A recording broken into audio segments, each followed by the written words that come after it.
Good evening to our colleagues in Georgia. Good afternoon to our European colleagues, and good morning to our North American colleagues. My name is Heather Conley. I'm Senior Vice President at the Center for Strategic and International Studies in Washington, D.C., and I'm delighted to be able to moderate our first panel in the event Peace and Security in Europe, 12 Years of Georgia's Struggle for Deoccupation.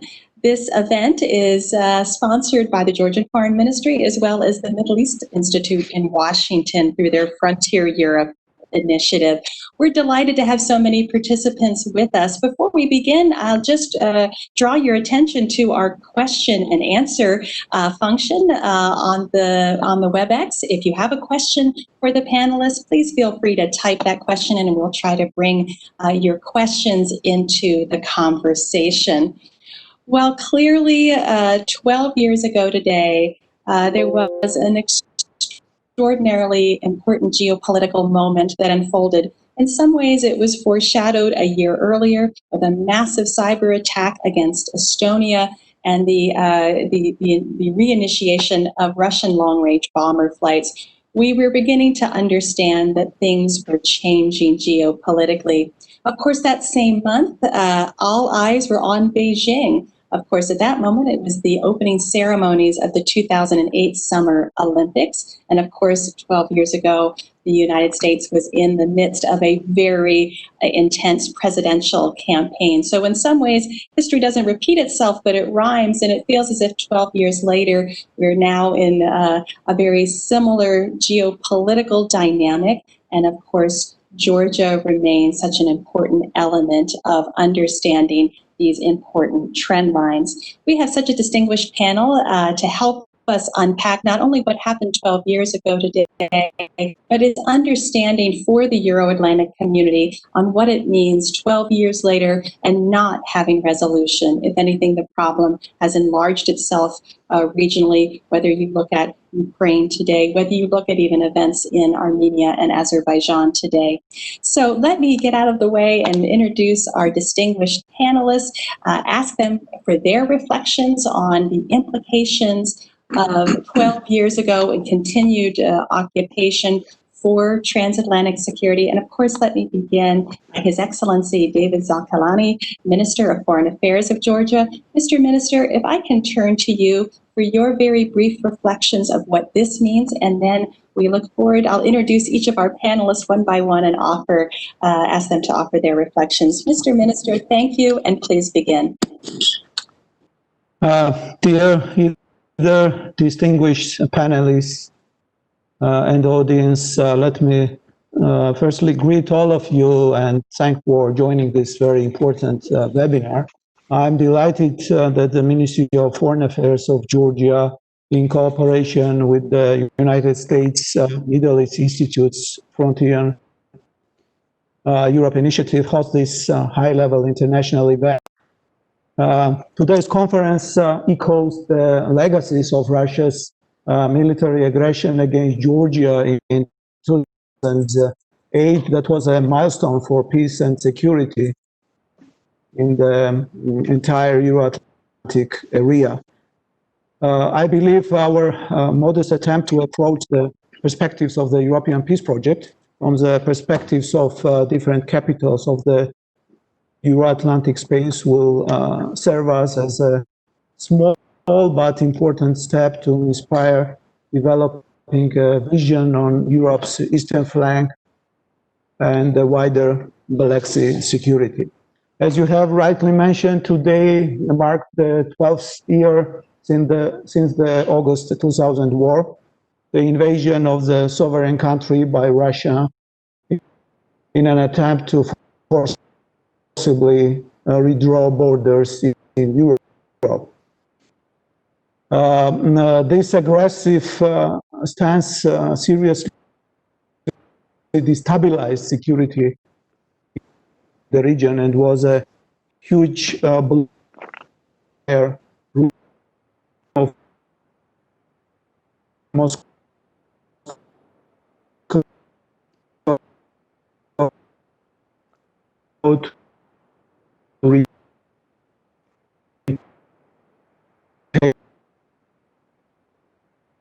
its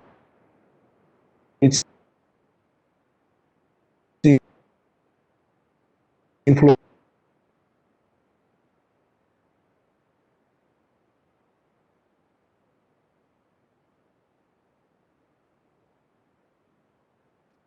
Which Russia further exploited in Ukraine and elsewhere, causing serious security implications in the whole Euro-Atlantic space. And if we look at the map, the entire Black Sea region is now surrounded by Russian military strongholds. The base is equipped with the latest offensive weaponry and constant military exercises in Georgia's occupied territories, and illegally annexed Crimea in eastern Ukraine and Moldova's Transnistria region create an extremely concerning picture for the Euro-Atlantic security. And these conventional tools are also supplemented with the intensified hybrid warfare targeting Georgia as well as the West as a whole. No doubt that Moscow has a clear interest in preserving the dangerous status quo in the unresolved conflicts in Europe's eastern frontier. And against this, there are plenty who erroneously assume that absence of armed hostilities in Georgia's occupied territories automatically equals peace. But it cannot be farther from the truth, however. For the last 12 years, my country has remained in a state of war. The context with the barbed wire fences also along the occupation line military build up, and there's a new type of Berlin walls, daily kidnappings of the local population, as well as cases of torture, deprivation of lives, not to mention Russia's continuous violation of EU-mediated ceasefire agreement and steps towards the de facto annexation of two Georgian regions is absolutely far beyond any notion of peace. But our well-considered choice and response to these challenges is Georgia's irreversible move towards peace, prosperity, consolidation of democracy, and the European family. I'm proud to say that throughout the latest years, my country has become a success story in its European and Euro-Atlantic aspirations, being an EU-associated partner with deep and comprehensive free trade and visa-free regime with the European Union, as well as aspirant and reliable partner of NATO that largely contribute to the global security. Against all odds, we have demonstrated very significant progress in democratic transition as well, further succeeding in good governance, rule of law, human rights protection, and recently the government has taken a historic step launching progressive electoral reforms and constitutional amendments that are based on the best European traditions of parliamentary democracy. With such outstanding track record, Georgia has been rightly seen as a top reformer in entire Eastern Europe. And this is not only my evaluation. We quite frequently hear from our European partners that Georgia is frontrunner and the leader among Eastern Partnership states. Along with that, the government firmly pursues also the peaceful conflict resolution policy, trying to resolve the Russia-Georgian conflict through dialogue and peace negotiations. Tremendous efforts have been invested in the Geneva international discussions in an attempt to find durable solutions for addressing the security and human rights challenges of the conflict-affected people. However, our steadfast stance to peace and security and compliance with the 12th August 2000 ceasefire agreement has not been reciprocated by Russia up to this point. And the reason is simple. Moscow is not showing willingness to engage in a meaningful talks and continue to play the role of a sideline observer. Despite numerous impediments, the government is continuing to implement the reconciliation and engagement policy to build trust between the people across the dividing line, and is the burden of occupation for the people living both in Abkhazia and Mali regions. And Georgia's peace initiative, which we call A Step to Better Future, has served as a good illustration of our very firm commitment. In concluding my remarks, let me also further highlight the importance of the consolidated international approach that can indeed serve a deterrent factor for Russia. And we seek our partners in Europe and over the Atlantic to further strengthen their leadership and take decisive steps to counter the illegal occupation in the countries throughout the Black Sea region, including through keeping the issue very high on the European security agenda. And as every year, Russia's pressure on the eastern flank of Europe is more and more pronounced. It would be crucial that European Union and NATO devises a strategic vision, which also prioritizes security on Europe's eastern flank through extending the European peace project. I thank you very much. Mr. Minister, thank you so much for those remarks. I'd like to now turn to Congressman Adam Kinzinger, who is the ranking member of the Europe Subcommittee on the House Foreign Affairs Committee, also, though, the co-chair of the Georgian Caucus. Congressman Kinzinger, thank you so much for joining us. We would really welcome your reflections on this date. Hey, well, thanks for having me. And by the way, I'm sorry we started late. It is entirely my fault because I had the wrong password or something. But anyway, so thank you, everybody, for being here. To my European friends, to my Georgian friends, especially Mr. Minister, thank you. I'm going to keep it very brief so that we can get into questions and specific topics. But let me just say, bottom line is 12 years is 12 years too long. I believe it's time for Georgia to be fully a member of NATO. I'm sure a lot of my friends on here agree with that. And in fact, the fact that Georgia is occupied shouldn't be the reason that Georgia does not come into NATO. It should actually be the impetus to get them in there. We know that Georgia has been among the strongest partners in the war in Afghanistan. When it comes to a per capita involvement, Georgia is basically second only to the United States in terms of their involvement in Afghanistan, and I think a very, very important partner into the future. So, look, I'll tell you, you can see by the bills that have come out of Congress, by the National Defense Authorization Act and spending bills, that the U.S. Congress and the U.S. Senate and the President all stand with the nation of Georgia, and we're going to continue to do that. It makes the Russians tremble. We're fine with that. And keep in mind that the last time the Russians met the United States on a battlefield 2 years ago, 400 Russians were killed as they tried to attack a small outpost of American military. So with that, I'll yield it back and just say I look forward to talking with my friends and everybody on here and answering questions and talking about the future. Thank you. Thanks, Congressman. You never have to apologize for being late because of technology. We love the technology, but sometimes it doesn't like us. So thank you so much. I'm delighted to now turn to my dear colleague, Her Excellency Marina Calderon, who, as a member of the European Parliament, is the chair of the European Parliament's relations with the Caucasus, a former Estonian foreign minister. We remember fondly Marina as an Estonian ambassador to the United States, but perhaps her knowledge of being Estonian ambassador to Russia in 2007 during the Bronze-9 incident, when Estonia itself was very challenged directly by Russian hybrid warfare, can speak to this very well. So Marina, thank you so much for joining us. We welcome your reflections. Thank you, Heather, for your kind words. And it's always so great to see you, even via Zoom conference. And to start, I'd also like to thank the organizers and Mr. Minister for his views. Yes, I'm Estonian. My background is in Estonian foreign politics. So maybe that is the reason why Georgia has always been very close to my heart in a professional and in a personal way.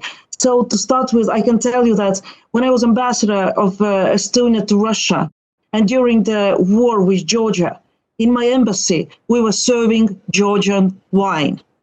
It was forbidden in Moscow, but we brought it from Tallinn. So all the Russian officials who came to my embassy were drinking Georgian wine. We called it wine diplomacy. And when I was elected to the European Parliament, I'm really very honored and proud to chair the European Parliament South Caucasus delegation, and we have had already a couple of very fruitful meetings with our Georgian colleagues. If I look at what happened 12 years ago, here we are all on the same page. If I look from the European perspective, I would say that what are important things? First, keeping Georgia and other Eastern Partnership countries on the agenda. Sometimes in the European Parliament, I feel that Europeans are tired of Eastern Europe. They are tired of Eastern Partnership. They say that we have enough problems within our countries, being it migration or economy. So I feel that some countries and some politicians, members of European Parliament, are tired. And that's why I think it's crucial to keep Georgia, Ukraine, and all the Eastern Partnership countries on the agenda. Second, for me, it's crucial to remind in all the political statements that we as European Parliament members are making our strong support to sovereignty and territorial integrity of Georgia. Full stop. And that's why I'm proud to say that today we issued a joint statement with the Foreign Affairs Committee Chairman McAllister, where we reiterated the same principles. We also reiterated the policy of non-recognition of occupation. So these are the political things, political statements that have to be on European agenda, that have to be repeated constantly. When we become more practical, there are also things that Europe has done in practical terms, and we have to continue doing. DCFTA was mentioned. Visa Freedom Agreement was mentioned. I would argue that all these things are important.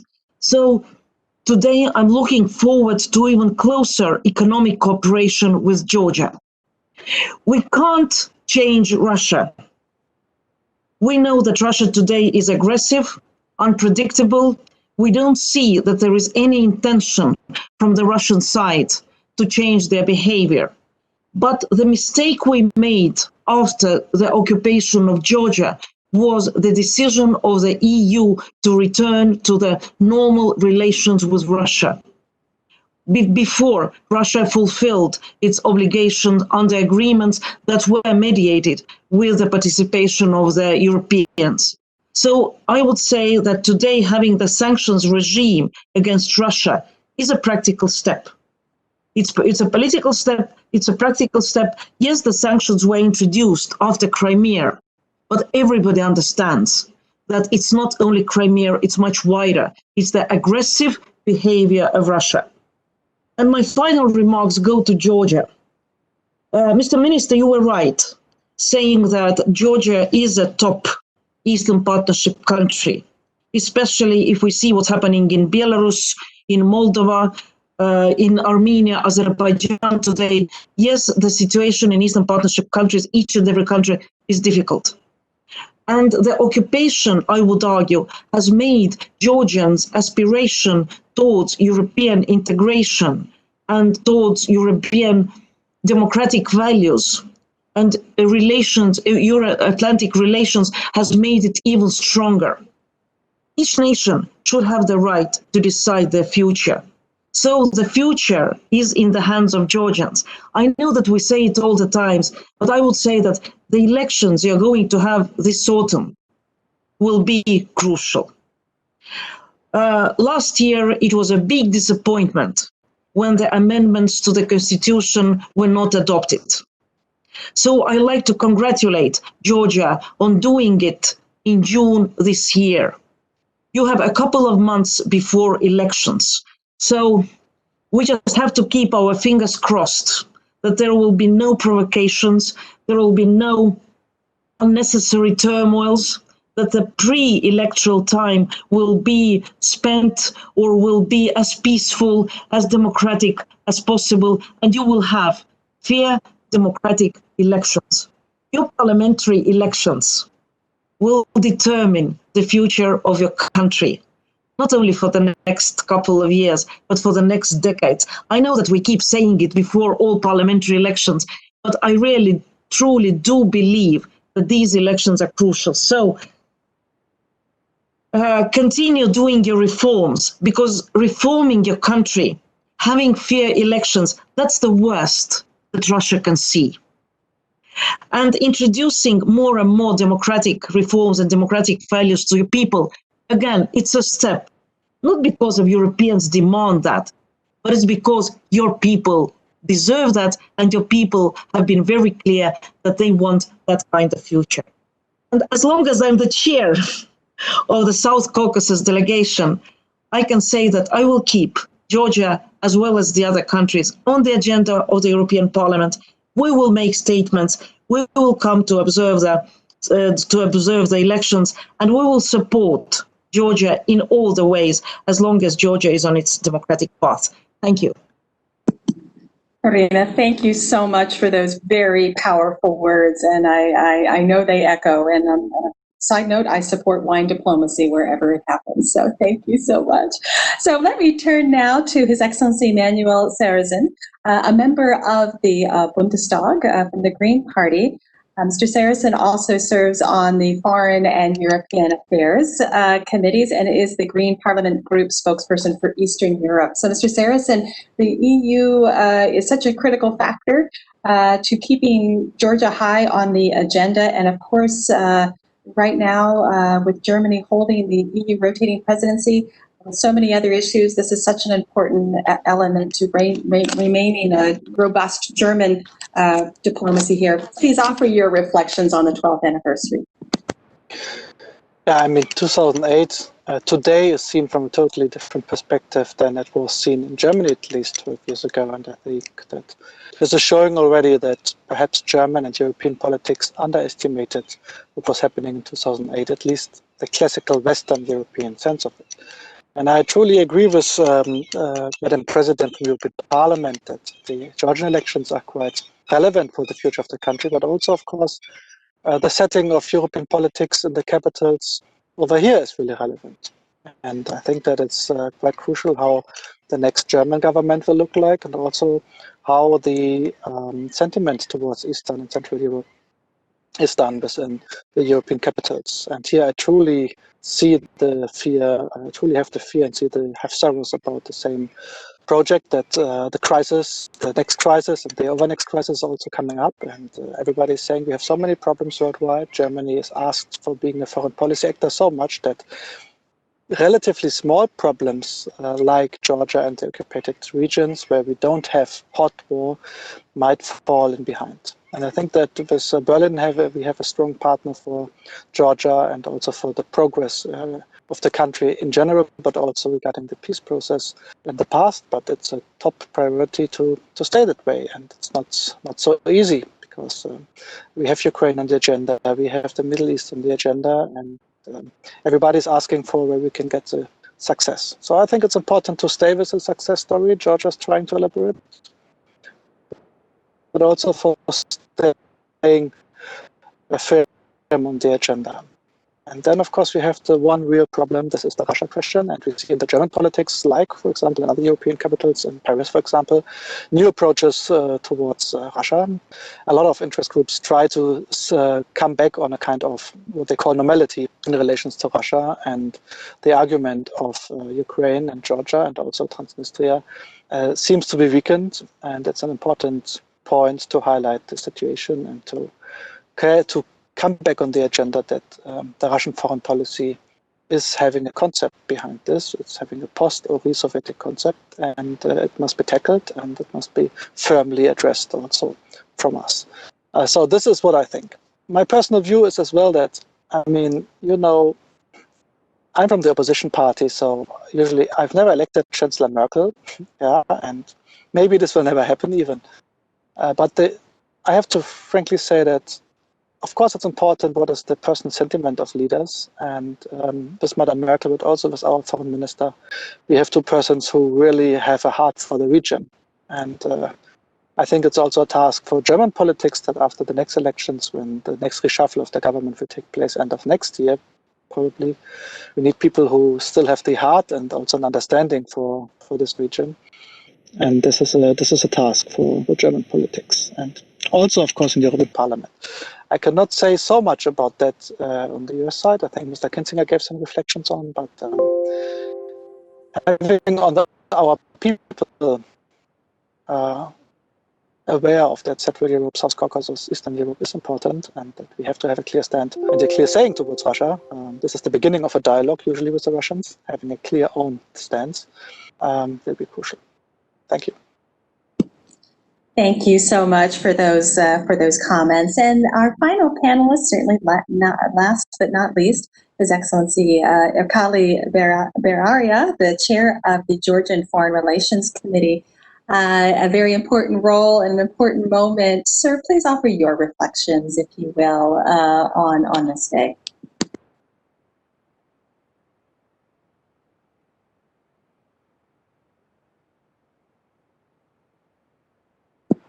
You may have to unmute if you haven't. Okay, just a sec. Can you hear me?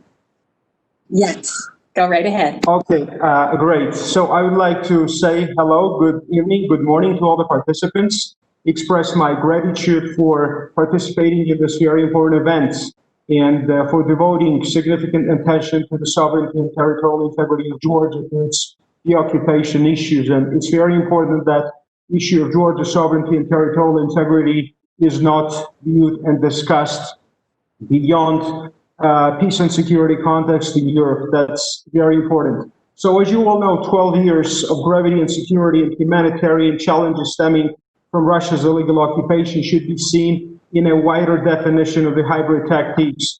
As of today, 2 regions of Georgia have been fully militarized with military bases counting 10,000 Russian troops, large-scale military drills conducted on a regular basis, testing the latest offensive weapons, are very highly provocative and serve as a reason to make entire Europe worry about its security. And all that happens in direct violation of the 6-point ceasefire agreement mediated by the EU, as well as in the breach and violation of the international law. Russia's ongoing illegal activities represent a source of a large-scale escalation of the conflict that was vividly once again demonstrated in 2019 when the occupation forces entered 1 mile deep into the Georgian controlled territory that brought the situation closest to the resumption of hostilities since 2008, which is needless to say that this kind of hotspot represents a very serious destabilizing factor for the European security as a whole, since this is only a part of Russia's wider strategy and should not be seen as an isolated case. Moreover, Moscow has intensified steps towards de facto annexation of Georgian regions, seeking their full incorporation into Russia's political, military, security, and economic systems in full disregard and breach of the international law. On the daily basis, we witness a striking level of deterioration since 2008, with a more aggressive policy of ethnic discrimination and violations of fundamental human rights. The conflict-affected people have been struggling with unbearable conditions, from restrictions on freedom of movement, deprivation of life, torture, ill treatment, ban of education in the native language, and ethnic cleansing policy. Illegal process of borderization, which further divides communities and families, continues. Illegal detention, demolition of houses of ethnic Georgians, an active policy of Russification continues very intensively. Hundreds of thousands of our IDPs that are expelled as a result of several waves of ethnic cleansing are unable to return to their homes in safety and dignity, and continuous impunity on cases of deprivation of life further provoke ethnically driven violence. As you all know, there is huge obstruction to the unhindered access for international human rights mechanism on the ground, which further complicates the efforts to address the human rights challenges Russia is responsible for. And detention of EU monitors last year shows how far the Russians can go in order to impede the work of international observers.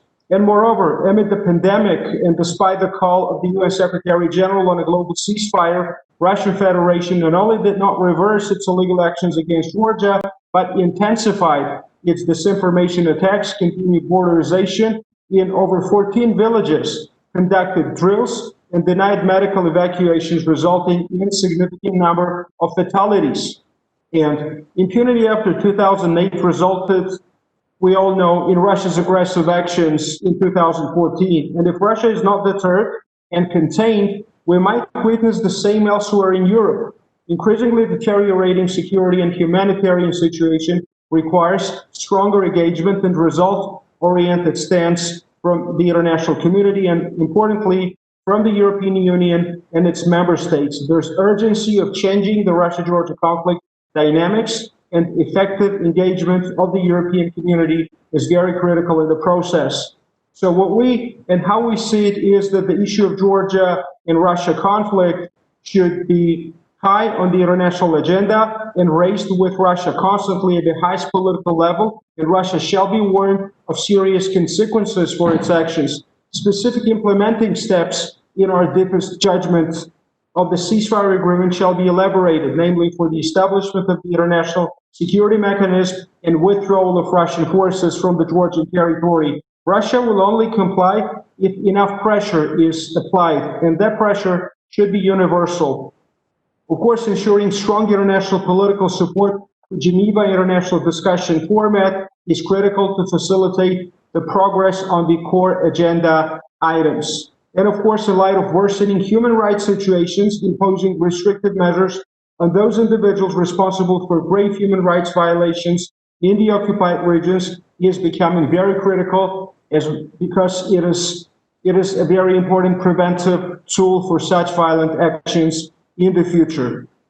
And in light of Russia's intensified efforts in lobbying the recognition of so-called independence of Georgia's occupied regions, adoption of preventive measures at the EU level would serve as a powerful mechanism for countering Russia's pressure and checkbook diplomacy. And I'm sure you're all well aware that the United States of America, in Consolidated Appropriations Act, annually adopts a very important provision in the legislation which forbids financing of those states who illegally recognize so-called independence of Georgia's occupied regions. And in conclusion, let me talk about our peaceful conflict resolution policy. One of key pillars of our peaceful policy is reconciliation and confidence building between the war-torn societies.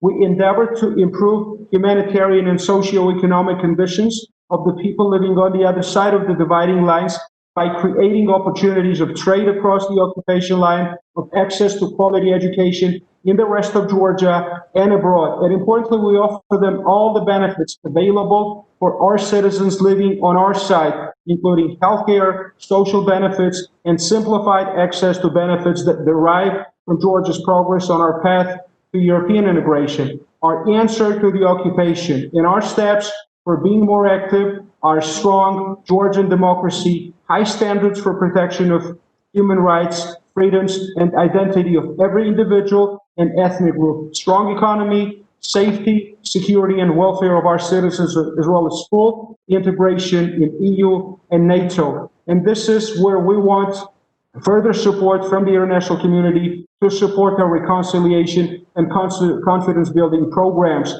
recognizing Georgia's progress and success in moving our country to the next levels and farther closer to our ultimate foreign and security policy objectives, EU and NATO membership. With this in view, our success and attractiveness will become even more credible. So this is what I wanted to say very briefly, and I'll be looking to the questions. Thank you very much for the attention. Well, thank you very much. It was a very comprehensive presentation, and thank you very much to our audience for sending in some really important questions. I think it's difficult to summarize really some fantastic discussion points, but clearly keeping Georgia and the entire region on the agenda is really what we're struggling with in many ways because of geopolitical factors. And there's sort of a challenge question here from one of our participants who basically said, we could have this conversation every year on the anniversary, and we'd probably be saying very similar things. How do you move this agenda forward? How do you be more concrete in keeping this on the agenda and solving this challenge? I think in many ways we have what we call the paradox of diplomacy. for each of these conflicts, and they're not frozen, these are hot conflicts, as you, Mr. Speaker, Mr. Chairman, noted yourself. How do we very specifically start resolving these issues and elevating this, perhaps enlarging the challenge and including not just Georgia separately, but the neighbors, have a broader strategic and diplomatic effort here. So let me begin with you, Mr. Minister. Could you offer some very specific ideas on how diplomatically we can do more to keep this on the agenda, but to get to resolution? Because we're talking, but we're not resolving this conflict. And then I'll just go very quickly down the line for the panelists. We have about 20 minutes before the second panel begins. So, Mr. Minister, let me begin with you. Well, no, thank you very much. First of all, I'd like to express my gratitude to all panelists for the very comprehensive interventions, and I really appreciate the support from each country our panelists represent here. The strategic partner, United States, which is very vocal and explicit in supporting Georgia by adopting very important legislations, the Georgia Support Act, which is a very comprehensive document and which covers all important issues also related to the security on the ground and unresolved conflicts. I would also like to express my gratitude to Marina and other members of the European Parliament for today's statement. As always, your statements are very explicit and also evaluating the current situation on the ground, and call a spade is really important for international community, because what we are facing right now is the non-compliance by Russian Federation to already taken commitments. In Geneva, we have the very important format for dealing with the conflicts, which is Geneva International Discussion, which was established exactly 12 years ago, right after a war with the Russian Federation. Then the Geneva format is based on three main pillars. And these three main pillars are, first of all, the implementation of 2008 6-point ceasefire agreement, as well as introduction of international security arrangements, including the adoption of non-use of force. And also the third dimension is return of internally displaced persons. Unfortunately, there is no progress in these three main dimensions of Geneva talks. And here we are facing the one of the important issue, which is the role of main international actors of Geneva. These are co-chairs. The EU is represented by EU Special Representative. We have OSCE also represented by the OSCE co-chair, and we have United Nations represented by UN co-chair.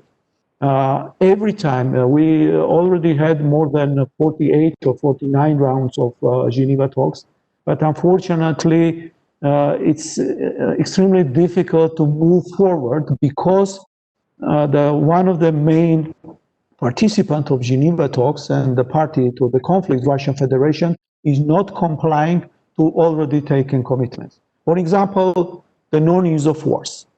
Georgia is committed to this commitment. We made legally binding pledge several times. We did it twice, actually. We did it in 2009. We again did it in 2013 when Georgian parliament adopted resolution, expressed political will that Georgia will not use force for resolving its territorial problem. It was welcomed by international community, backed by international community, and it's legally binding non-use of force taken by Georgia. So what we are asking Russian Federation to reciprocate, but it's not happening.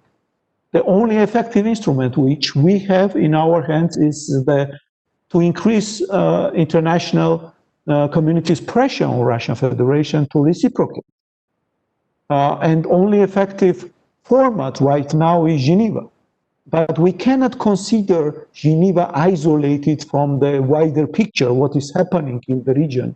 As it was rightly mentioned by Irakli, my colleague from the Georgian parliament, Russia is increasing its military presence on the ground.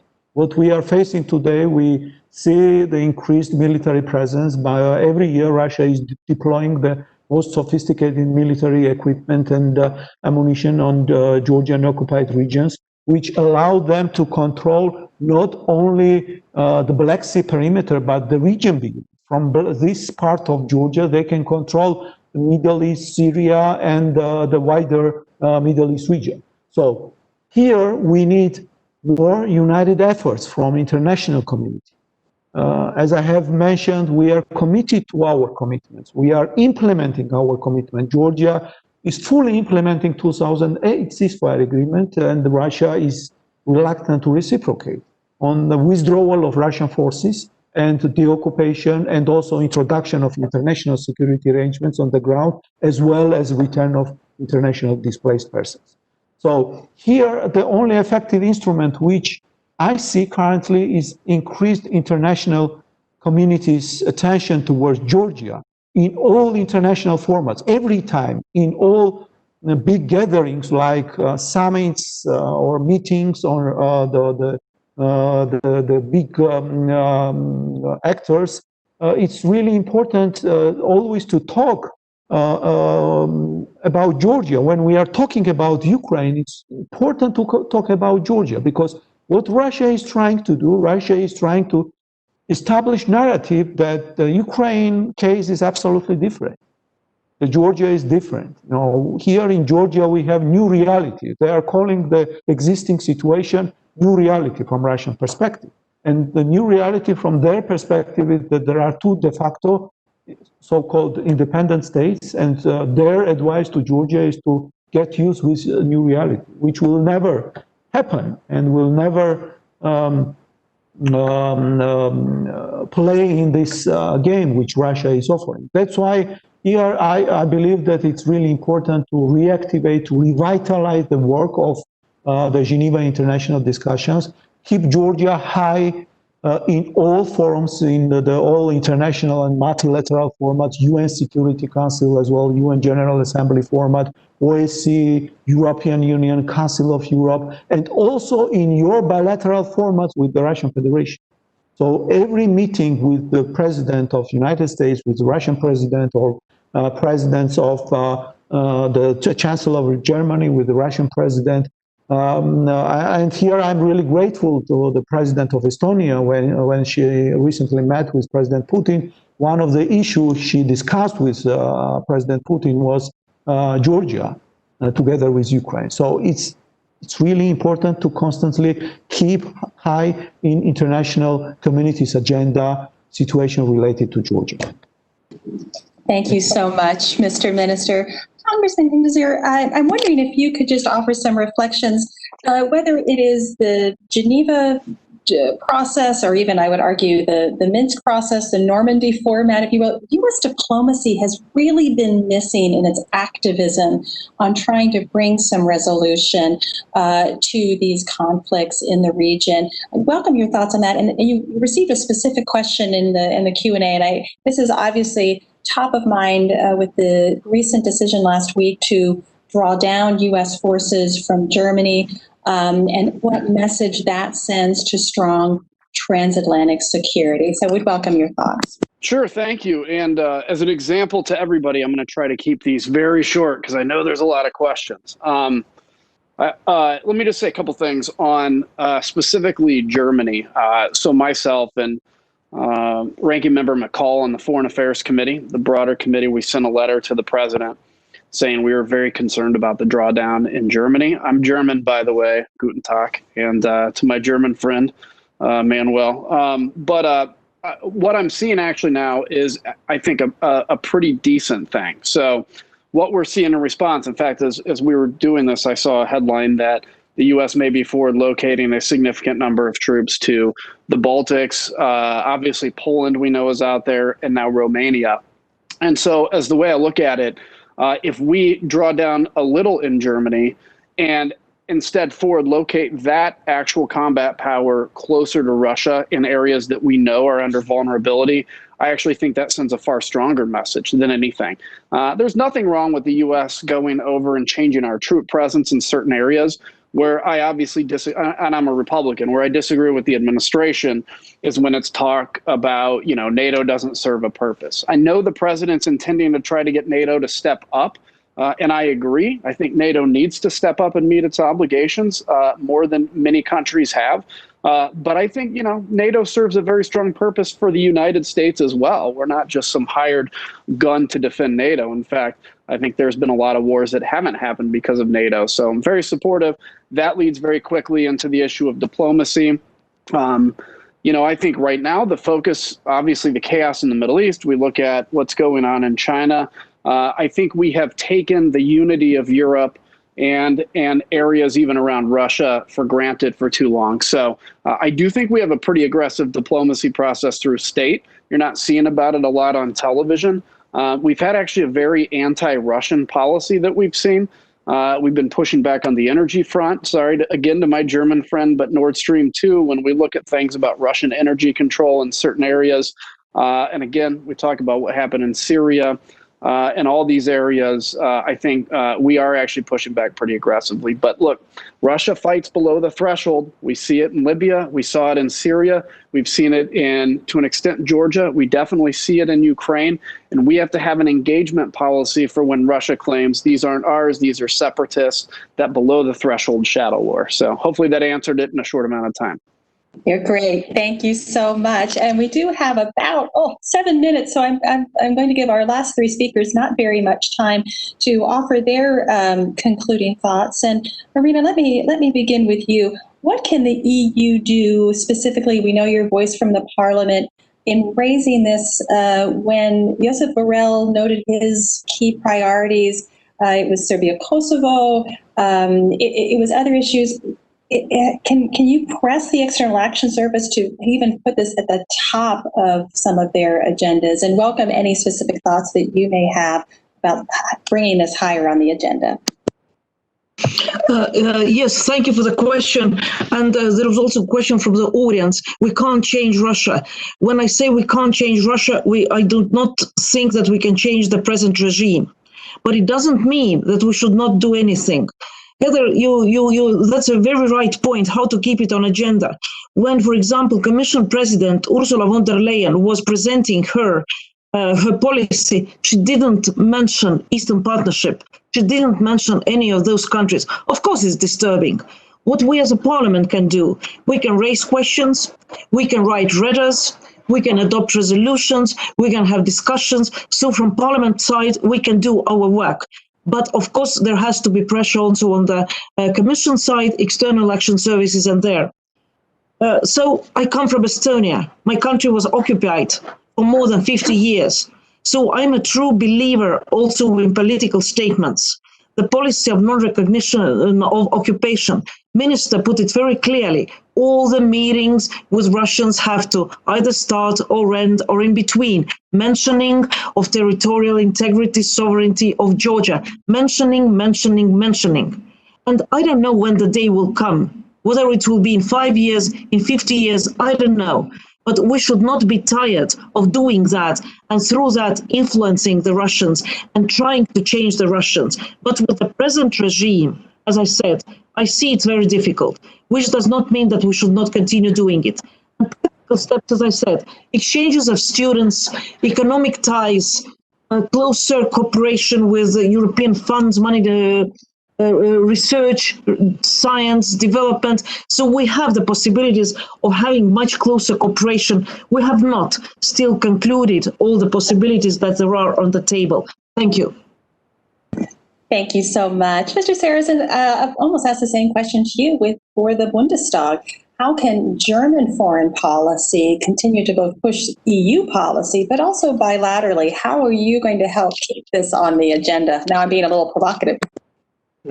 So I think the first point is, of course, that Germany is seen as an important business partner for Georgia, and there are some bilateral cooperations to develop more economical cooperation and to invest in the success of Georgia. And I strongly believe the success of Georgia and also the initiatives by the Georgian government for letting the people in the occupied areas participate from the economical success of the DCFTA and the integration is fine. Oh, sorry, my child is just shouting really, really loudly. I have to run in a moment. I just want to make one point to Mr. Kinzinger. I think it's really important that we see NATO and the European partners within NATO as not being split by having more or less loyalty to US. I strongly believe that Poland is defended by Germany, and this is why we need your troops in Germany to defend Poland in the case of a hot war, because it will not be enough if just 5,000 US troops in Poland are helping. We need this European solidarity with NATO in that situation. To Poland, to our Eastern Partnership friends, and to Georgia as well. Sorry, I'm running. I'm really sorry for that, yeah? No, we understand. When children call, you got to go. Thank you so much, Mr. Saracen. Irakli, let me just give the final thought to you, and we just have about 2 minutes before we turn over to the next panel. And I think I'm going to pull on Marina's comment about the upcoming October Parliament elections and how important that is. We always like to say, when you are strong at home, you can be strong abroad. Georgia's strength is going to be so important. It's democratic and reform strength. Just wondering how you're going to be working on that from the Foreign Policy Committee's standpoint and in your future work. I beg your pardon. I had a problem with the hearing. Can you once again repeat, please? No, just offering your reflections. We have 2 minutes to see from Marina's point about the upcoming parliament elections, sort of that strong democracy reform agenda that sends such a powerful message to Russia and to the Russian people. How is your agenda shaped by focusing on strong democratic reforms at home? Thank you very much. That's a great question. Of course, we always say that the top priority for Georgia is a strong Georgian democracy. The only correct answer to the Russian occupation, to the Russian hybrid warfare, to the Russian disinformation, of course, the strong message in making Georgia attractive for our citizens that live on the other side of the dividing lines is strong pursuit of democracy by Georgia. Georgia has been implementing very ambitious democratic agenda for the last several years, year by year, month by month, day by day. We are strengthening our democracy, pursuing ambitiously our plans in terms of in the direction of human rights, in the direction of rule of law, in the direction of judicial independence, offering our citizens and our society free, fair, transparent parliamentary elections. In Georgia, for the last several years, since 2012, I would say so, every following parliamentary election, every following presidential election, every following local self-governmental election has been conducted with the much better democratic standards as the previous election. This parliamentary election will be, of course, a very serious test for the Georgian democracy, and there is absolute consensus in the country among the citizens, and importantly, this is the top priority of the Georgian government, to hold these parliamentary elections to the best ever possible democratic standards. The constitutional reforms which we have implemented, the ODA recommendations which we have translated into particular legislative provisions, further enhance our parliamentary pluralism and further make huge step toward perfection of our election environment. And this is done, first of all, to assure and to ensure the choice of the Georgian citizens' aspirations towards full membership into European community and our aspirations to full membership into Euro-Atlantic community. Our democracy, our steps, it comes as an important will of the people of Georgia. This is not the agenda of only the government. This is on the level of genetics of the Georgian population. Georgia has always been and will always be indivisible part of Europe. This is the values what the people of Georgia, the values which are rooted in the genetics of the people of Georgia. And of course, once again, to sum up what I wanted to say is that the answer and the solution to the hybrid problems, to the security challenges, is in the first place strong Georgian democracy, because democracy represents the platform for every other elements of a solid statehood: security, defense, etc. So this is the country which we are building. Well, that was a great way to end this conversation. Just a very quick thank you to our distinguished panelists. A clear message of strong democratic Georgia, which the parliament elections are so critical, strong and active and engaged European Union, the United States, to keep this high on the agenda.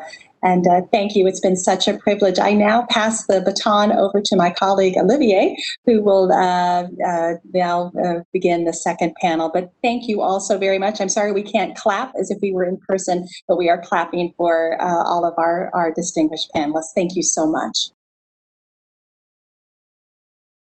And then for me, it's a great honor to participate in this conference. And for the second panel, the subject is European peace project thinkable about without security on its eastern flank? Georgia in focus. Let's present myself. I am Olivier Védrine. I am French. I live in Kiev. I participated in Euromaidan and Ukraine Revolution. And I am professor honoris causa of Kiev International University and director of European NGO New Europeans. And I am also editor-in-chief of a Russian Monitor, is a newspaper of the non-systemic Russian opposition. Then for me, this anniversary of the war between Russia and Georgia is very personal, very important for me, because during summer 2008, I was in Baku in Azerbaijan, and I was discussing about the crisis of the war between Armenia and Azerbaijan. Then can you imagine, I was very close to this conflict, and for me, it's I have a lot of images of this conflict, the time of this conflict between Russia and Georgia. Then let me present my panelist. First of all is Excellency Lasha Darsalia, Deputy Minister of Foreign Affairs of Georgia, Chief Negotiator at the Geneva International Discussion in Tbilisi. Secondly, Dr. Neil Melvin, Director International Security Studies, Royal United Services Institute, London. And also Mrs. Liana Fix, Program Director for International Affairs at Körber Stiftung in Berlin. And the last but not the least, my friend French also, Florent Parmentier, PhD and General Secretary of CEVIPOF, Sciences Po in Paris, and also research associate at the Center of Geopolitics of HEC Paris. Then I think to start this, our second part, the best is maybe to start with His Excellency Lasha Darsalia, Deputy Minister of Foreign Affairs of Georgia. Then for you, what can we answer to this question? Is European peace project thinkable without security on its eastern flank? Thank you, thank you, Mr. Vedrin. I want to welcome the participants and express my deep appreciation for participating in our today's event. I wanted to thank you, Mr. Moderator, as well, and we are very glad that you are here, and it's very important panel for us regarding the current situation on Europe's eastern flank. Let me talk about this. During the previous panel, there was discussion about the importance of engaging with Russia strongly from the international community. to have some progress in Russia-Georgia conflict issues. From my perspective, I want just to say a few words where we are at the moment and why it is important for wider European security, the situation and dynamics of Russia-Georgia conflict. Unfortunately, after 12 years, we still have the situation when Russia does not have any incentives, or Russia does not makes any steps or sends any signals even for expressing any readiness to move further on the Russia-Georgia conflict. Unfortunately, would it be in Geneva or any other framework, any other format, we have the situation when Russia Russia continues to make the destructive steps and not showing not showing any attempts to have any progress on Russia-Georgia conflict. We have the situation that, for example, in Geneva, when talking about the 6-point agreement, unfortunately, we have the situation where we are in a deadlock, I would say, when Russia does not make any steps towards implementing any from these points. Unfortunately, today we still are in a situation when we have to talk about the withdrawal of forces to the pre-war line. We have to talk about the implementation of non-use of force, the important part of which is the international security arrangements on the ground. We have to talk about the deteriorating humanitarian and human rights situation, and we have to talk about the return of IDPs and any of these issues when raised during the negotiation process.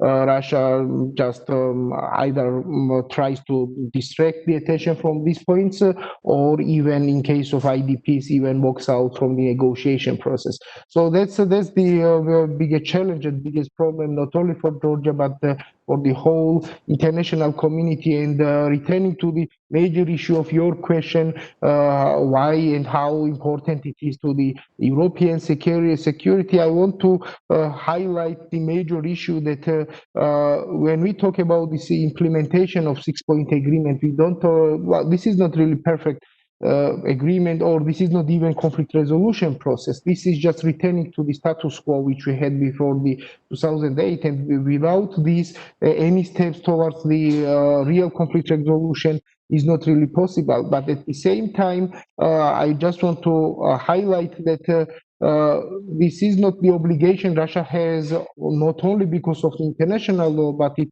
willingly signed the 6-point agreement. And again, this was obligation which Russia took not only towards Georgia, but towards the international community, as this agreement was mediated by the European Union. So in this context, only from this context, it's we can say that from this context we can say that for Russia, undermining this agreement which it signed is one of the strong signals that it does not respect any international obligations it says, and especially when we talk about the security on the eastern flank of the Europe. So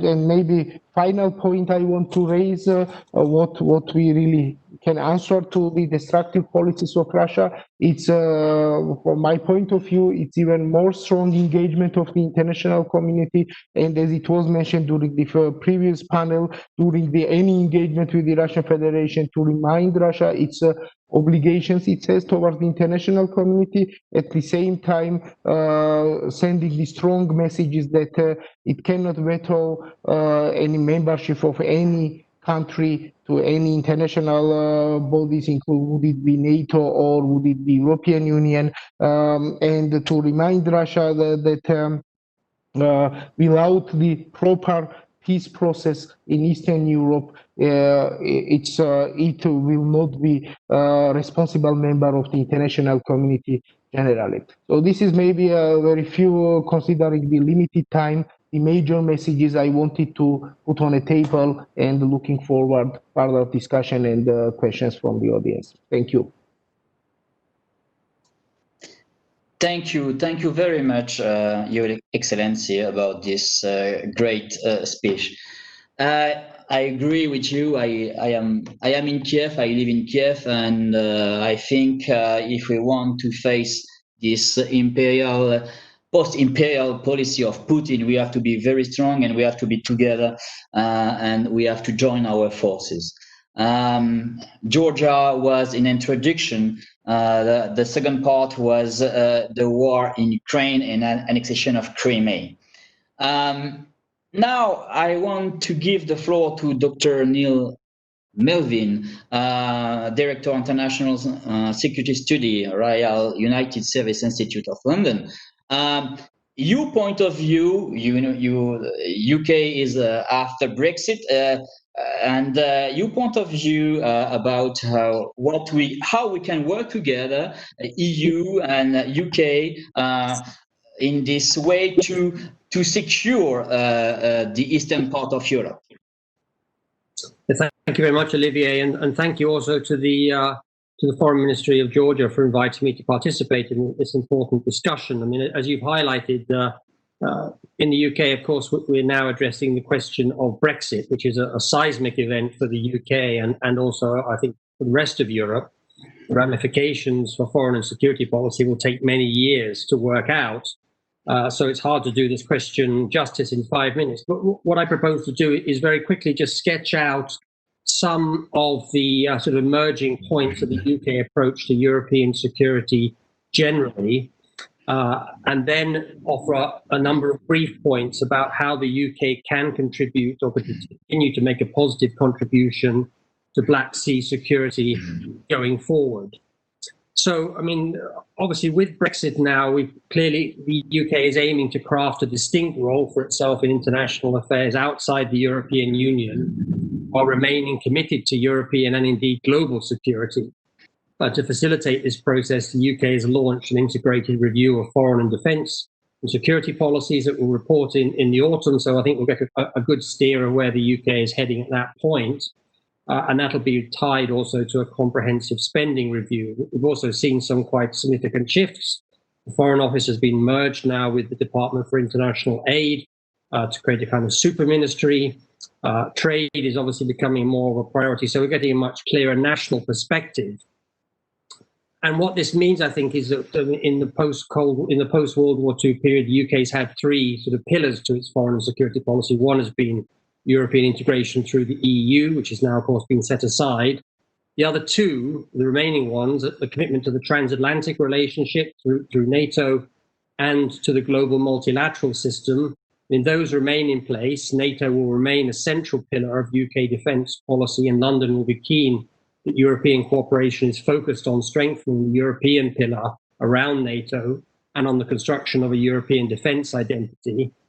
But at the same time, I think this fast-shifting international environment is raising questions, fundamental questions about what the UK national interest and about the overall future direction of UK policy and the best ways going forward. And this, of course, is also taking place at a time when European security is itself undergoing important shifts. The European model, forged in the geopolitical context of the Cold War and expanded in the relatively benign post-Cold War environment, is facing major challenges. And of course, EU foreign and security policy has not always been able to respond effectively to many of these developments. And while I think Euro-federalists thought the departure of the EU would remove a block to further progress, I mean, we don't really see a geopolitical EU operating, and the declaratory foreign policy remains the principal sort of avenue for the EU to deal with foreign and security issues. And so we're starting to see shifts, which is the emergence of new formats. And this began before Brexit. So as I said, it's not a Brexit issue, it's a European security issue. The E3 is the most notable development here, bringing together UK, France, and Germany, initially around the Iran nuclear issue. Subsequently, we've seen the E3 go beyond that, reaching out beyond the three core members. And this is a very attractive format for the UK to remain engaged at a high level on European security. It's flexible, it's problem-driven way to manage international security issues. and it's also a very important way to deal with issues where there aren't an EU consensus. So I think we're likely to see this as becoming a much more important format for European security, and the UK will engage in that format and seek to broaden it. But while it has utility, it doesn't offer a comprehensive approach. And so we also see in other groupings, including the French-led European Intervention Initiative. There's been a northern group emerging. So I think one issue that for dealing with the eastern side of European security is how to look at new strategic sort of flexible, flexilateral, minilateral formats, which are not non-competitive with NATO, but offer a way to deal with Black Sea security in new and dynamic ways. Another point I think that we have to think about is, of course, the whole issue of China and the rise of China and how this debate is playing into the question around Russia and the future of UK policy towards Russia. UK continues to see Russia, of course, as a substantial, if not the most important threat. And of course, we've seen a recent issue of cyber operations by Russia in UK domestic politics. So I think, Russia will remain at the core of European policy. At the same time, the UK is looking to play a larger role globally in the Indo-Pacific. So that we have to have a balancing, sort of rebalancing, and that will appear in the integrated review. So to conclude, sort of 4 points against this background of these big shifts that I've been talking about. How can and how will the UK remain relevant and support Black Sea security? The first one, I think, is that the UK will maintain solidarity and commitment to the region. The UK will continue to look to the Black Sea as a strategic space, notably through NATO, its NATO commitment, and it will continue with its military deployments to the region, and it will continue to develop its close relationships with Ukraine and Georgia. And we've seen most recently very good security cooperation between the UK and Georgia over these GRU cyber attacks against Georgia. And the UK will maintain its commitment to the established principles of European security, namely territorial integrity and looking for peaceful solutions to regional conflicts. Secondly, within Europe, UK can be a force for developing these more effective European security approaches. As I said, the EU format based on consensus in recent years too often has not really delivered an effective European response to the new geopolitical environment. There's been an over-reliance on sanctions, slowed down response times, and has meant that Europe has often been reacting rather than leading on the agenda. So while the EU will clearly remain the important basis for regional stability, these new European formats are an opportunity for Europe to become a more strategic actor. And I think that despite the comments we heard earlier, the US focus on Europe is likely to diminish, whichever party is in power there. And the UK will look to take on a more important role, I think, in leading those issues and developing a more comprehensive European strategic response to Russia as a whole, because I think it's clear that we can't solve the Georgian territorial problems without addressing Russia in a comprehensive way. Thirdly, I think Turkey remains an essential part of Black Sea security. We're seeing growing frictions between some parts of Europe and Turkey, and the UK should help to mediate this relationship and prevent strategic fragmentation, notably of NATO. And lastly, I think this question, which I guess we're going to talk about a bit later, is the Russia-China relationship and how that is feeding into a European debate about trying to decouple Russia from China.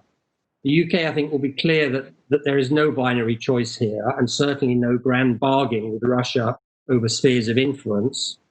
At the same time, it's clear that managing security in Europe and the Indo-Pacific are increasingly interrelated, and the UK has a role to help to develop an approach combining firm deterrence as well as consolidating existing partnerships and developing new ones, but also building dialogue with Russia and China on established principles of security. But there has to be a genuine desire to reciprocate from Russia and China and to make progress on those issues. So back to you, Olivier, with that. Thank you. Thank you very much for your intervention. And as you know, UK is a welcome to EU in defense policy, and we cannot imagine a European defense without UK, and we cannot imagine also a European defense without strong cooperation between France and UK. You underlined the problem of China. I think we have to maybe to discuss after about this cooperation between Russia and China. We can say a lot of things about that. Personally, I don't believe in a strong cooperation between Russia and China because of history. But let's go now to my friend and colleague Florent Parmentier. Florent, I know you are a specialist of Moldavia, and in Moldavia we have a small Russian island is Transnistria. And maybe you can do some parallelism between Transnistria problem and what's happened with Georgia.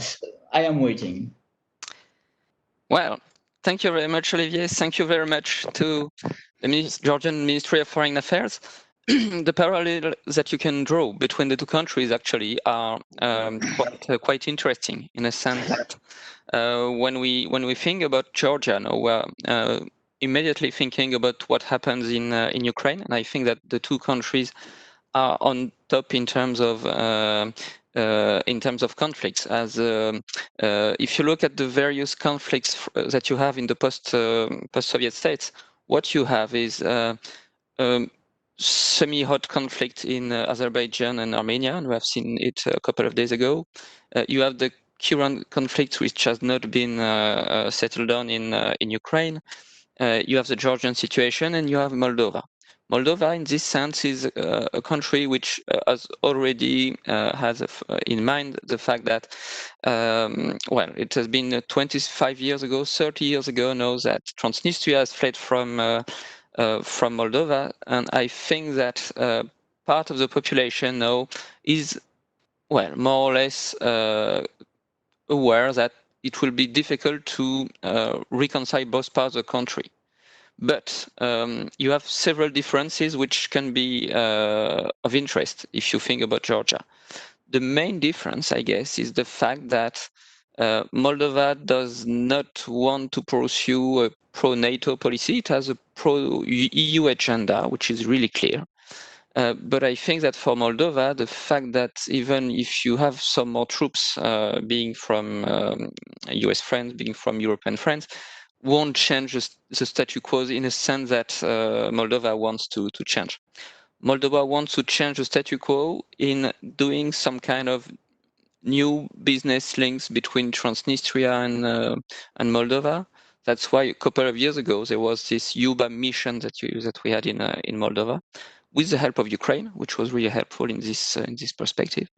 So Moldova, in this sense, is it has a stage in which that the war is not 12 years ago, but it was some 28 years ago. So it's a bit farther in the mind. They still think about Transnistria. I think that in the long run, the opportunity to reunite the country may emerge at some point, but it may emerge in a very specific situation. The key fact, I think, for the Moldovan leadership is to think something which I think the Georgian friends will think also, which is like the important thing is like, okay, we will need to reconcile the country, to reunite the country, but we don't want to reunite the country in a sense that will make Moldova like a new failed state or a new state in which the former separatists of Transnistria would have a strong word to say in the new unified state. So I think that what is different with Moldova is the fact that it has probably no hope in terms of military cooperation to change the situation on the ground. And I think that it's not what they have in mind. What they have in mind is, how can I associate with US, EU to have some kind of acceptable ground of discussion for Moldova in the first place, something which would make Moldova some kind of workable institutions, without giving too much, of course, to Russia, but having some compromise in mind in order to get the results. That's maybe in 1 minute also something we can say about it. In this perspective, I think that Moldova can be some kind of place in which we can think about some workable solutions that we may see in other places than in the post-Soviet states. But it's so far, I would say, an ambitious or an optimistic view. I think that Russia definitely wants to keep leverage in Moldova. So if you want to keep leverage in Moldova, you can reunite the country, but then they will keep some influence in Transnistria. So that's where the balance is really clear between should we reunify the country first and then whatever it may take, which means that you will have some Russian influence and strong Russian influence in your domestic politics, or should we develop, be pro-European in terms of development, and then, which means that more democracy, which means that more rule of law, and then try to attract and find supports in the situation. I think that if I compare the two countries, these are, I mean, the most salient facts and things that we can think about.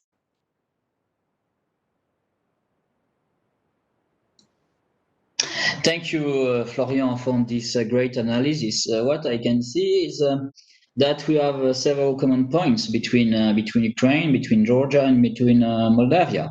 The same Russian strategy of destabilization and how to come back in some imperial point of view and influence of a former, I can say, sphere of Soviet Union. We can see that is a real danger for the EU and is a real danger for Europe. I have now several questions. I received several questions for my dear panelists. And first of all, let's start with Mikhail Mirsiashvili, Chairman of the Board Center for Development and Democracy. This is a question for all of you. Do you consider peaceful resolution of conflict in Georgia interdependent with other conflicts in Eastern Partnership region, such as Transnistria, Eastern Ukraine, Crimea, and Karabakh? The floor is to you. Sorry, it's now my microphone is on. Thank you very much. Thank you for a good question. And as already the panelists mentioned, actually all these conflicts are interrelated in a sense that the major source of these conflicts comes from the one center, and this is from the Russian Federation. I would say that from our observation from different sources, open or closed ones, what we see is that when we talk about conflict in Ukraine, when we talk about conflicts in South Caucasus, or when we talk about conflicts in Transnistria, all of them are has pretty much the similarities and is part of the pretty much the same strategy, same hybrid strategy Russia has towards these countries. I would say that it's pretty much even managed and orchestrated from the same people, even I would say. And I will not go into details of this. It's all well known to everyone. While when we talk about these conflicts from the other side, from our point of view, we always deal with them separately at some point. So we talk about the conflict in Georgia, we talk about the conflict in, let's say, in Karabakh, or we talk about the conflict in Eastern Ukraine, occupation of Crimea, we talk about the Transnistria, but at the same time, we deal with them one by one, while Russia considers all these conflicts of part of the one bigger strategy to undermine the generally the European security architecture. So through this logic, I definitely think that solution of why any of this conflict separately in the end is within the solution of all these conflicts together, and generally as part of the international community dealing with the Russian Federation rather than dealing with these conflicts one by one. So I would, and in this context, returning to major question of this panel, in this context, so of course, all these conflicts are interrelated, and all these conflicts are interrelated to the general European security architecture. Yeah, so that's maybe my point on this question. If I may add something. Oh, go ahead. As you want, if you please. Okay. Then I'll go and then you. Thank you very much. No, I just wanted to support what the minister was saying. Of course, the conflicts are integrated, and this, I think, has been, 2008, the Russia-Georgia war, that was the moment, I think, that really emphasized that, and of course, what's happened with Crimea subsequently. At the same time, they also, of course, have their own dynamics, and there are local issues. So I also agree, I think that we've reached a point because of 2008 and 2014, but even I would say beyond that now, because Russia has used those developments to build its position in the Black Sea, to project its power into Syria and into Libya. And this is why I mentioned Turkey in my comments, that we need to have actually even a more comprehensive approach that goes beyond the European security sphere. And this is why I think that perhaps, while there are sort of many negative aspects to Brexit, it may actually provide a new dynamism around European strategic security, in which we can begin to look at these issues in that more comprehensive way, perhaps in a smaller number of states, and also to take action that sometimes can be more robust than we've seen up until now, where there's been this very strong reliance on sanctions and sort of declarations. So obviously a key for addressing these is to address the Russia question, but that won't be sufficient. Of course, there are other issues that will have to be addressed, but we can't really get to those questions until we deal with Russia. And that, of course, is the challenge for the Europeans at the moment. if I may add two short comments to what has already been said very, very well. Just think about the fact that Mr. Kozak, who is now the negotiator for Russia in Ukraine, was a negotiator for Moldova when Russia tried to find some kind of federalization solution, federative solution for Moldova. It was in 2003. Mr. Kozak was already the negotiator from the Russian side in order to elaborate some kind of federal process and federal solution. But also, if you think about Crimea and the occupation of Crimea, you had several people from the security services from Transnistria, as Mr. Aksionov actually were born in Transnistria, and several others that were involved in the business. So I would say that they have their own dynamics, both coming from Russia, but also from the separatist states between them, because they have some kind of arrangements between them. Thank you.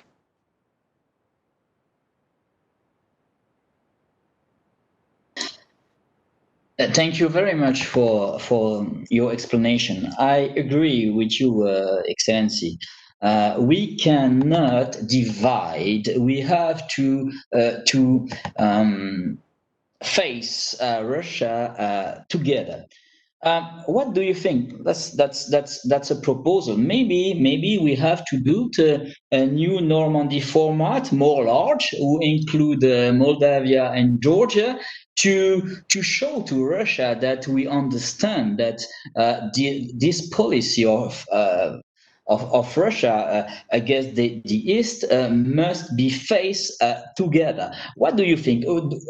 We must change our response, and how we can change? Maybe to build a new Normandy format to include Georgia and Transnistria? Perhaps that's a moment where I can jump in, if that's okay from your side. So hello everyone, and excuse me for joining you so late in this discussion. I would like to thank the Georgian Foreign Ministry, the Deputy Foreign Minister, and also the brave colleagues at the Georgian Foreign Ministry who desperately tried to bring me into this conversation into the last 30 minutes despite some technical problems. So it's a pleasure to join all of you rather late, but at least to get some part of the discussion. And let me just jump in right into the discussion and to your question, because I think it's a very good question, which relates to the point that after 2014, Georgia as a conflict obviously has been pushed to the background due to the Ukraine conflict. This is not playing different conflicts out against each other, but if you look at it from a Berlin perspective, and that's a perspective that I can provide sitting here next to the Brandenburg Gate in Berlin, there's a sort of overstretch when it comes to the leadership abilities that Berlin has at the moment. Not only that we have the conflicts that are taking, or the problems that are taking place within the European Union. So while there is still willingness and capacity for conflict mediation on the highest level in the Ukraine conflict, I would doubt that at the moment there's enough political will and enough resources to push for a similar initiative for Georgia, and also to include Transnistria. I mean, you might remember that there was an initiative by Germany, the Meseberg Initiative in 2010, where Germany tried to solve the conflict as a low-hanging fruit, as the easiest conflict to solve. But that again, and I've heard that you've discussed how important the Russia factor is in this regard, that didn't work because Russia was, even under Medvedev, not willing to go far enough in Moldova to go to a conflict resolution stage where Russia would withdraw its own troops. So while I think it's an interesting proposal, I think the resources and the overstretch, and to some extent also fatigue in Berlin with what can you still do in the conflicts and how much can you invest in the conflicts, would make it difficult to focus on more than one conflict at the moment. Thanks. Then thank you very much, Liana Fix, for coming. And after this technical problem, I have also another question. Another question come from Vitaly Litvin, Counselor, Permanent Mission of Ukraine to the International Organization in Vienna. He wrote, in the framework of Geneva discussion, Georgia participates in direct dialogue with Russian proxies from occupied territories. It looks like it gives Russia more freedom to say it is not a party to the conflict. Referring to the need to solve all issues in dialogue of Georgia with representatives of young republic, the question of Vitaly are, first, how constructive is the dialogue in such format? Secondly, if you had a possibility to come back and refrain from direct contacts with occupation administrations in the framework of Geneva, would you do it? Thank you, Mr. Litvin, for this question.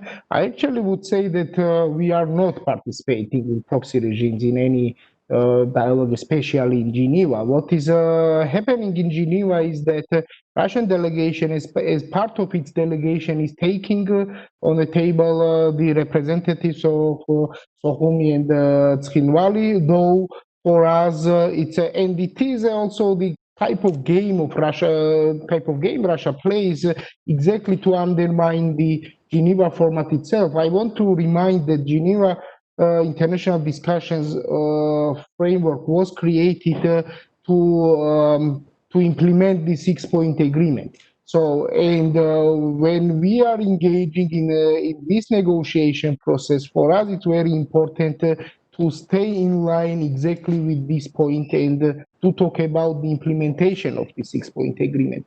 The fact that the Russian delegation takes several representatives from the occupied territories in the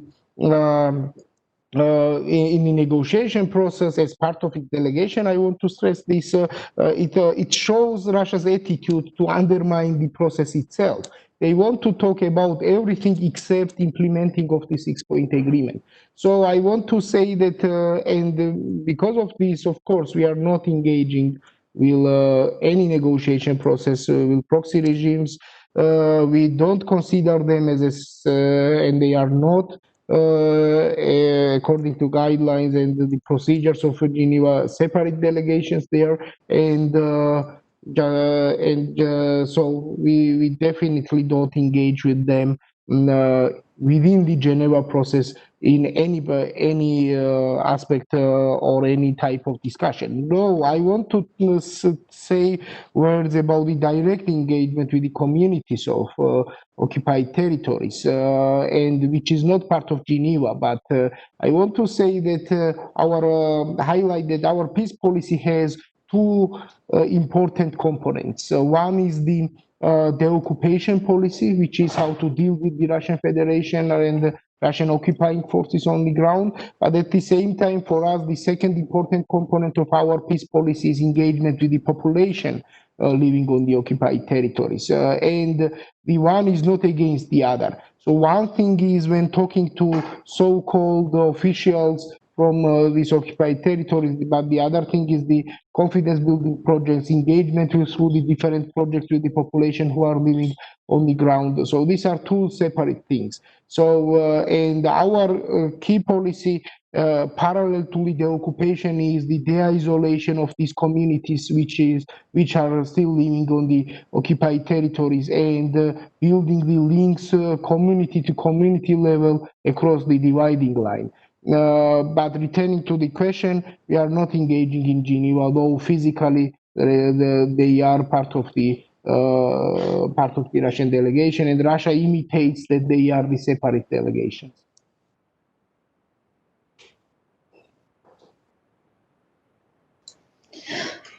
Other reaction from the panel? Other answer for these two questions? Perhaps I could come in with some comments. I mean, I think that the various negotiating formats that have evolved over the years, of course, starting with Transnistria, with the Minsk process, with the Geneva format, also with the Nagorno-Karabakh process, these are very, very frustrating, and it's hard to see much progress, but they are very, very important that they carry on. And I think that's for a number of reasons. One, because it does provide a way to hold Russia ultimately accountable for these conflicts. Secondly, it is a format for managing the conflicts. And thirdly, I think, as the minister highlighted, for those who are sort of suffer as a result of the conflicts, these formats are a way of trying to address some of their concerns. But I think it is also clear that the solution is unlikely to emerge from these formats. The solution to the conflicts will have to come from somewhere else. And so looking to negotiations on their own as a way to resolve the conflicts is going to be insufficient. And I think we're going to have to find a combination of strengthening deterrence, and that means, of course, looking for a stronger NATO presence and a greater solidarity on the Black Sea side, combined with ways to look for strategic opportunities when Russia is or has to do a deal in some way. And of course, this could be because Russia may be overstretched.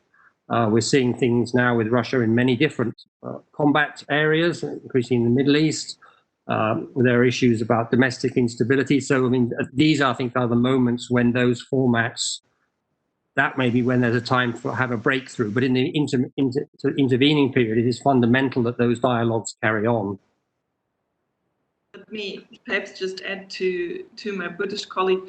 There were always calls, why not change the formats? We had the same in the Ukraine conflict when it was like, oh, we have the Normandy format, but the US is not taking part. Then we had a back channel with the US. I think there's always a lot of scope for creativity, but the problem is that you would not want to destroy your house without having a new house, right? So whenever you touch on these formats, which are so fragile and so the establishment of those formats was already so difficult to establish, it's always difficult to be creative about these formats because they have their own dynamics. So I would rather be cautious when it comes to thinking about how to change these formats, because you always risk running into a new problem, and also you risk running into breaking down of these formats if you try to be too creative about it. So while I definitely agree, at the same time, it's not efficient for conflict resolution. It's important and efficient to keep dialogue channels open, which might change if you try to change the format of the setting.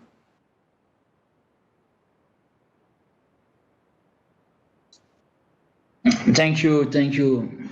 I just received an interesting question on the chat, and this question is for my French colleague and also for all the panelists. How can EU and France greater involvement create incentives for Russia to implement the 12 August 2008 ceasefire agreement mediated by the French EU presidency, and thus facilitate peace and security in Eastern Europe? Then please, Florent, start to answer, and after our deep panelists will try also. Thank you very much. I think that last time I was in Moldova was in last October. And the thing was like many and a lot of people actually were very worried about the question of, well, what is Mr. Macron doing? Because many people thought that it was some kind of U-turn in which suddenly the French will start to expose all the Russian views in terms of security and in terms of security architecture in Europe. I can reassure you for lots of things. Of course, in France, we know that the critics say that, well, Mr. Macron may be naive or even might create dangerous situation because Mrs. Merkel started to make some kind of reset with Russia. It was the Meseberg memorandum that we talked about. Obama started to do his own reset policy. So it's true that if you engage Russia, you should both engage and deter. Otherwise, it doesn't work. And it's also true that deterrence without any kind of engagement does not work. Most of the time, you need to have. You have never seen in history the fact that you have less diplomats and more security. Generally, it's the other way around, which means that if you are not satisfied with the statu quo, and especially with Georgia, with Moldova, with Ukraine, we should think about something different. And that was the start of Mr. Macron's change of policy, which is not that, it's more a subtle change than a U-turn. Maybe what is interesting here and what we should understand is the fact that the French president basically wants to say, okay, we need to improve the collective security in Europe. I think so far we all agree that it doesn't work the way it is. We need more EU strategic autonomy from any partner. But what we should remind is always the fact that in this collective security in Europe and large perspective, the main partner of France will not be Russia, it will be Germany. And I think that for several reasons, Mr. Macron's worldview is like, we should speak with everybody. So we should speak with Mr. Trump, we should speak with Vladimir Putin, we should speak with Mr. Xi Jinping, and then we should see where we can go further. And I think that in situation, of course, this policy will not deliver overnight. I think the French president is not naive enough to say that, of course, French will discuss and then the situation in the Donbass will be solved. This is not what is in mind. What he has in mind is like, okay, in the Europe, for the sake of European collective security, we should find the correct center of gravity between deterrence and engagement. And at this point, we are not able to engage Russia in many ways. And I say Russia more than the Russian president. That was very well said by our colleague from the previous panel, from the member of European Parliament from Estonia, which says something that, well, we should engage the Russian people, not the Russian president. And I think that probably this is an experiment. We'll see sometimes experiments fails. Sometimes it doesn't fail. Sometimes it works. we will see actually in either of the different questions that you have in the French and Russian dialogue, how it works. But here again, I should, and I will end with that, I should highlight the fact that for some reasons, you have strong break within the French administration. Mr. Macron used the word deep state to speak about the Ministry of Defense in France, which is a strong word in this context. And it is true also that Mr. Macron's software is made with the idea that we should associate Germany and other EU players at some point when we have some concrete answers to concrete problems.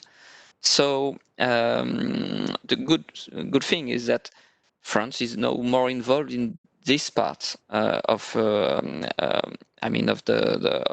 Europe.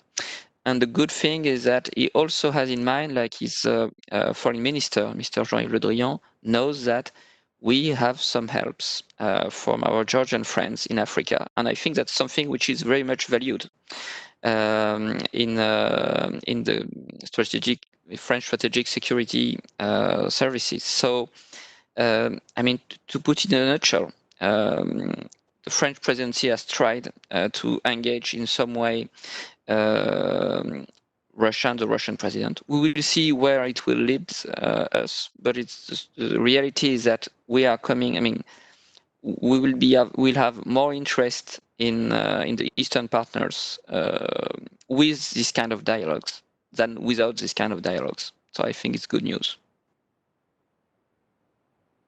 Perhaps let me add from a Berlin perspective, Florent, that there were also some, and you probably know that there were also some skeptical remarks in Berlin and from the German side about Macron's initiative. I think in Berlin it was very much a wait and see approach, and to some extent an approach of, well, everyone has to try at least once in his life to reset relations with Russia, and it will not work anyway, to say it a little bit blunt. So it's more like, okay, it can't hurt, as soon as Macron has confirmed that he will stick to the sanctions policy. I think this was a concern at the beginning, that he might want to change this. But when he said that those remain the guidelines, sanctions policy towards Russia, it was more like, okay, let's see what he can achieve. And I think what is interesting in his initiative is that, at least as far as I understand, he sees Russia in a more geopolitical context. So he also sees this outreach towards Russia as an attempt to bring Russia back from its embrace with China. Correct me if I'm wrong, but that's how I understood his speech in the foreign ministry. So I think there's an element of a broader geopolitical thinking, and this is exactly what we have to include in our analysis of the region and of the conflicts, because it's 2020, right? So it's not 2008 to 2014 anymore. So we had a period of time where the main security threat was focused very much on Russia. Right now we have an international situation where the US-China rivalry is much more dominant when it comes to the big things foreign policy thinkers are thinking at the moment. So I think that's really a difference to Macron's approach towards Russia. He sees it in the broader geopolitical context. And the question really is whether he sees Russia as, France is a great power, Russia is a great power, why don't we get along in a de Gaulle style? I think this would be seen very critical by Germany, or whether he indeed tries at least to make some small progress when it comes to arms control also, which I think is a very important area where he tries to engage with Russia. I can only agree 100% with the idea that the kind of geopoliticization of the view for the EU actually is well what should be understood. And I think this is something which has been discussed in Brégançon last year, like the place where the French president takes his vacation, actually on the Riviera, on the Côte d'Azur. One of the main questions was like, okay, we have to show our main ships, military ships on the sea, but also one of the main important question was like, you shouldn't go too far with China, otherwise you are complaining as Russia not being recognized as an equal by the West, but you will only by this achieve to be the second of China, which is already now even, I think, in the US community, what we have seen over the last 2 or 3 years is a kind of shift between Russia as being the main enemy, as no, it's like much more China. And I think that even in the representation of the US population, this kind of switch has already been done. So, of course, I can only well agree 100% with the view you have developed. Could I just, Yeah, please. could I just add, I think, I mean, following on my German colleague, I think in London as well, there was, perhaps you're not surprised to hear a little bit of skepticism about this initiative.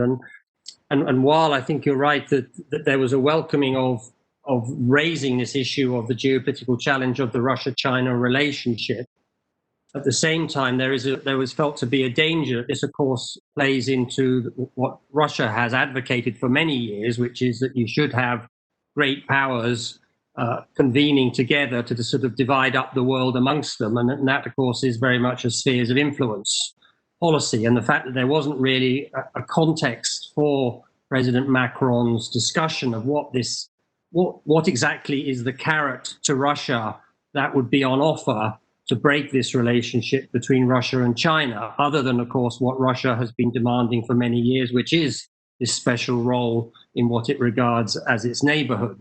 So, I mean, I think before we have this discussion with Russia, and I think agree, and in London there is an agreement that there should be, a dialogue with Russia, but we have to be clear what it's about and what are the red lines in that discussion. It can't just simply be a blank sheet of paper that we approach. We've tried this already. We had the reset under President Obama, which failed, and there's been various ones of these. I mean, why? It has to also be a demand-led process from Russia itself. I mean, and I think we have to look for those opportunities. Where are the difficulties that Russia is facing in its relationship to China, and why would it then want to come to an agreement with Europe on issues? And we haven't really had that discussion in Europe. And so I think that it's welcome to have, Macron has begun that discussion, but I don't think this is necessarily the right way to advance it. I think it should certainly not be a discussion in terms of who is the greater or the lesser evil. I mean, the argument goes, China is our bigger problem at the moment, and that's why, well, let's try to get back to good relations with Russia unconditionally. This is not what Macron is saying, but I'm just saying that this kind of thinking, because we have China as a big challenge coming up or already there, we might have to get closer to Russia again without Russia doing anything for that in return. That I would completely agree would be dangerous thinking. I think the red lines are, I mean, easy to elaborate. It's like the 3S. Sanctions should not be put into question. Sovereignty of the Eastern partners, and security within Europe. I think these are the three things on which you shouldn't go further. It's the red lines. So, really, if I may add, especially taking from our focus, or for taking Georgia in focus of this, well, no secret, and it already was mentioned here that for President of France, this initiative was, there was some skepticism or some fears, especially within the Eastern European countries, maybe including us as well, that this engagement with Russia might happen on expense of the interests of Eastern European countries. So I personally believe that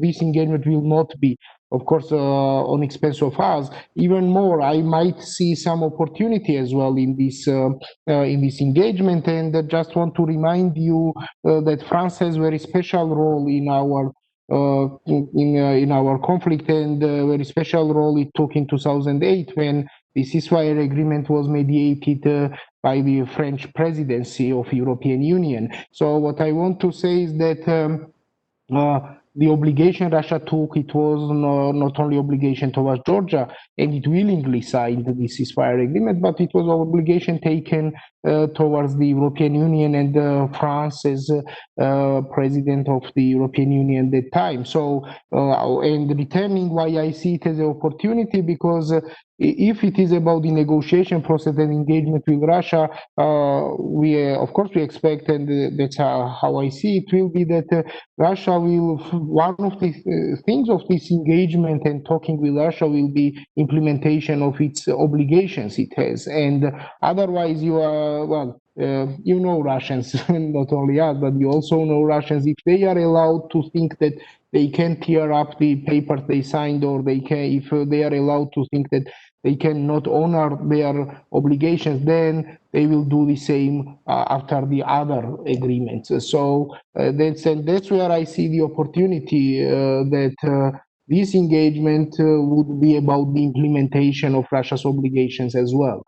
So, and yeah, so in this case, I would say, returning to the genuine question, which was that we see France's very special role in our conflict resolution process, and the initiatives France might have, we see it is at some point, well, not only concern, but some opportunity as well. Dear panelists, I have the last question. I hope we will have time to answer. How you see the role of public democracy in conflict resolution across the region? Do you think it has any potential to bring some tangible solutions? The floor is to you. Maybe I'll start with this. Well, again, all components have its place and role. As I mentioned, in our peace process, it's very important to have, in our peace process, we have the two important components. One is the deoccupation, and the other is engagement with the local population. And in this second component, I see the role of the public diplomacy, though I really don't want to exaggerate one or the other component. So thinking that engagement with the public diplomacy will solve the issue, it's just not noticing the elephant in a room.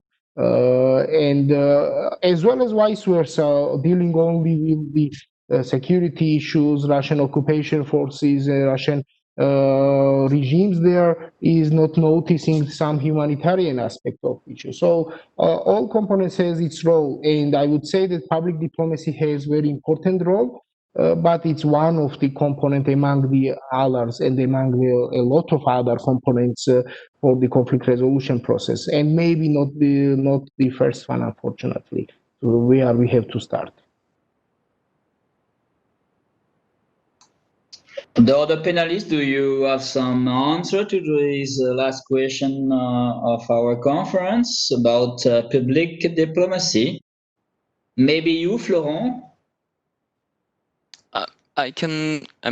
Only say also that I see it as part of a wider process. I don't think, as the previous panelist, as Mr. Darsalia, that I don't see it as something which can find or help us to find a solution for the conflict.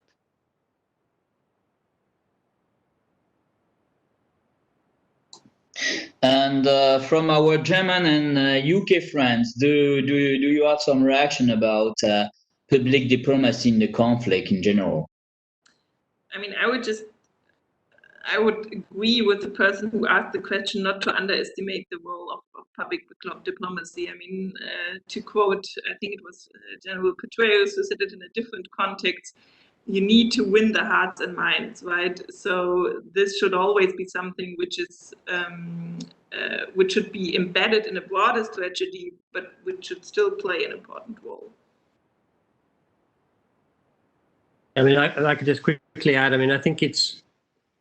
I mean, if you look at conflicts, obviously there is the conflict resolution process, and public diplomacy can be a part of that. But I think it's actually in the conflict transformation, which is the long-term process of rebuilding trust and peace between communities, and that I think is where, you know, public diplomacy, it's a long-term process. It's about changing values, attitudes, perceptions of each other, and any sort of peace resolution itself doesn't necessarily bring an end to conflicts. I mean, these two are interrelated. So I would say that public diplomacy is important, and we see that working in many countries, but it's not going to immediately bring about, I think, the resolution of many of these conflicts. Thank you very much for all your answers. your analysis and your brilliant speeches. But we have to end our discussions, and I hope we will do again discussions like that about our Eastern European friends. And I was very happy to be there with you and to moderate this panel. That was a high level panel, really. And I enjoy every minute with you. Then I have to end, and I have now to give the floor to our to the Minister of Georgia. Thank you very much. Thank you, Mr. Redrin, for this excellent moderation of this panel. I want to thank our participants, Madam Fix, Mr. Parminter, Mr. Melvin. Thank you for your important and very good engagement. We appreciate it very much. And I want to thank our audience for very important and very interesting questions. We appreciate very much your participation, all of you, and the strong support our country has from the international community. This is very important for us. Maybe this is the major thing we have into our arsenal to deal with these really difficult challenges we have. So thank you very much, and appreciate very much your engagement.